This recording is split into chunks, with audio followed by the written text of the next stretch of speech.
The scene unfolds in a dimly lit room, the air thick with anticipation. A lone figure sits in a chair, eyes covered, seemingly adrift in a sea of their own thoughts. This is no ordinary experiment. This is the CIA's foray into the world of remote viewing, a top-secret program designed to harness the untapped potential of the human mind. The target? An artifact of immense power and religious significance, the Ark of the Covenant. The viewer, their voice a strained whisper, begins to describe their journey. They speak of a desert landscape, the sun beating down mercilessly. Guided by an unseen force, they descend deep beneath the earth into a chamber shrouded in darkness. There, amidst the musty air and the weight of centuries, rests the Ark. It's not the gleaming artifact of legend, but a wooden chest, its surface adorned with gold and silver. A six-winged angel standing sentinel at its top. But, something isn't right. The viewer speaks of a powerful presence, a powerful energy that seems to pulsate around the Ark. It's a protective force, ancient and unwavering, and the viewer is left in no doubt. Any unauthorized intrusion would be met with swift and brutal retribution. The session ends abruptly, the viewer shaken to their core, the chilling message echoing in the silence. The Ark is real, and it is guarded. The CIA, always shrouded in secrecy, kept these findings classified for years. The very idea of remote viewing, of tapping into unseen realms, seemed like the stuff of fantasy. And yet, the details were too specific, too vivid to ignore. The Ark, once relegated to the realm of myth and legend, was suddenly thrust back into the spotlight. Could this be the key to unlocking one of history's greatest mysteries? The answer, it seemed, lay buried beneath layers of time and belief. The Ark of the Covenant, the very name, evokes a sense of awe and mystery. More than just a gilded chest, it represents the covenant between God and the Israelites, a physical manifestation of their faith. The Ark, according to ancient texts, housed the stone tablets on which the Ten Commandments were inscribed, relics of the moment their fate was sealed. This wasn't just an ornate chest. This was the literal Word of God. Its power, as described in the Bible, was both awe-inspiring and terrifying. It was said to have parted the Jordan River, allowing the Israelites to enter the Promised Land. It brought down the walls of Jericho with nothing more than the blast of trumpets. But it was also a force to be reckoned with, striking down those who dared to touch it with irreverent hands. This potent blend of history and legend has captivated imaginations for centuries.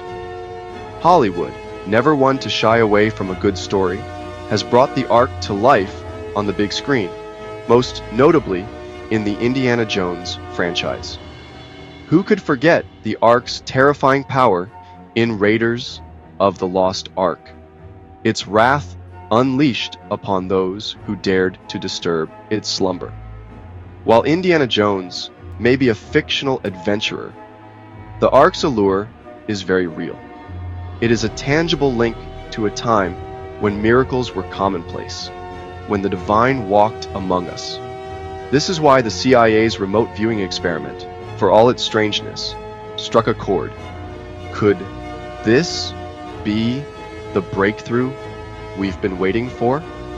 The answer, it seems, lies hidden somewhere in the mists of time and speculation. The search for the Ark has spanned centuries, fueled by whispers and rumors, ancient texts and tantalizing clues. Some believe it resides in Ethiopia, brought there by Menelik I, the son of King Solomon and the Queen of Sheba. Legend has it that the Ark rests within the chapel of the tablet at the Church of Our Lady Mary of Zion in Axum, guarded by a succession of virgin monks who dedicate their lives to its protection.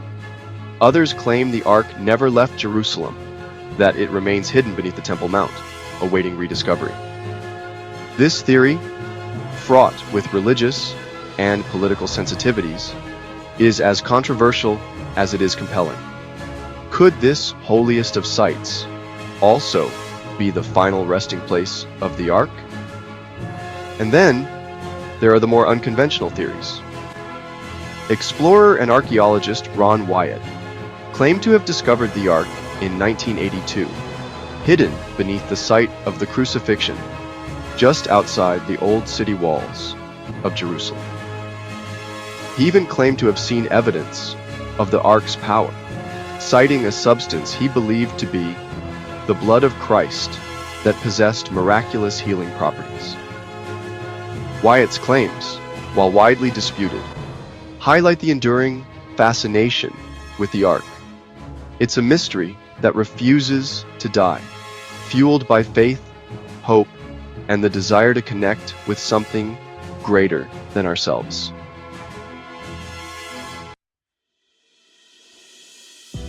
The CIA's remote viewing experiment, declassified in 2000, did little to quell the debate surrounding the Ark's whereabouts. If anything, it only added fuel to the fire. Skeptics were quick to point out the lack of physical evidence, the subjective nature of remote viewing, and the fact that even the CIA acknowledged the limitations of such techniques. And yet, the mystery persists. To be fair, given the Ark's significance, it makes sense to keep it hidden and untouched, if even for safety reasons. The Ark, whether hidden or found, continues to capture our imaginations. It speaks to a deep-seated human need for connection, for something that transcends the mundane and reminds us of the power of belief.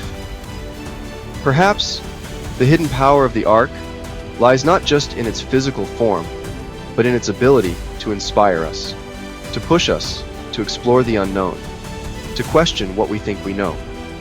The search continues, driven by faith, fueled by legend, and forever shrouded in mystery.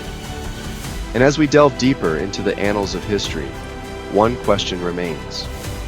Will the Ark of the Covenant ever be made public, or will it forever remain a tantalizing enigma, a whisper from the past that continues to echo through time?